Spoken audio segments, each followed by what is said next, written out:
Hi, my name is Stacie Whitaker Harris, and I'm a Baltimore, Maryland native, recently relocated to Georgia.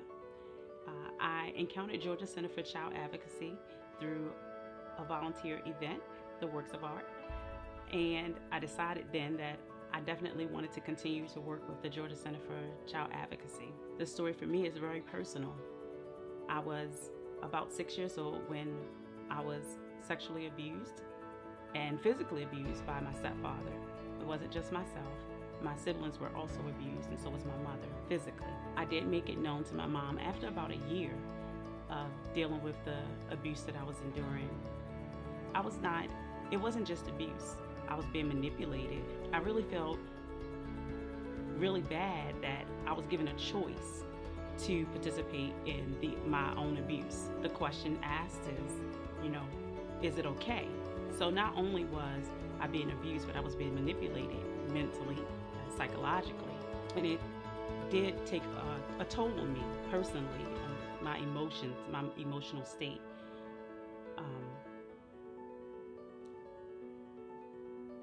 You're doing great. I promise I practiced this like 1,000 times.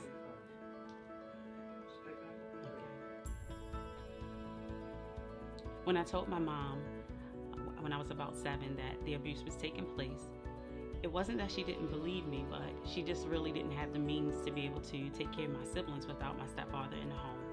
So she confronted him along with me, but she allowed him to stay in the home. And for a while, he stopped. But after a while, he went back to the same manipulative behavior and the same sexual and physical abuse that he had been participating in before. And so it took a while, but eventually I was maybe about 8, and I finally told a different family member what I was enduring with my stepdad.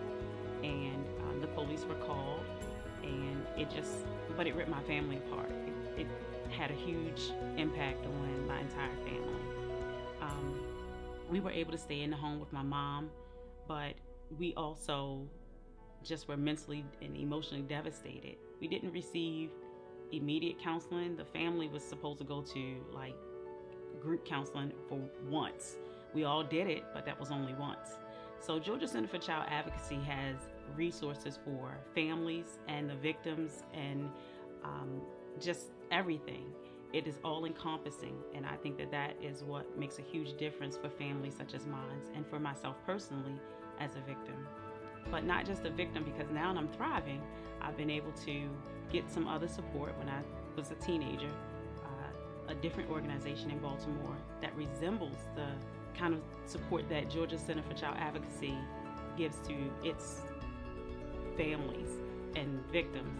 I was able to be able to receive those services. So I received counseling, and I was able to see that I wasn't alone. There were other people that were in my group counseling sessions that had similar stories as mine. Even people who, whole families. I was the only one in my family that was able to participate in those counseling services. But I think that my brothers and sisters and my mother would have also benefited from those resources. So again, Georgia Center for Child Advocacy is definitely a great organization, and it is just amazing to have the resources that they have. So I love being a volunteer. I will continue to support Georgia Center for Child Advocacy, and I hope that you do as well.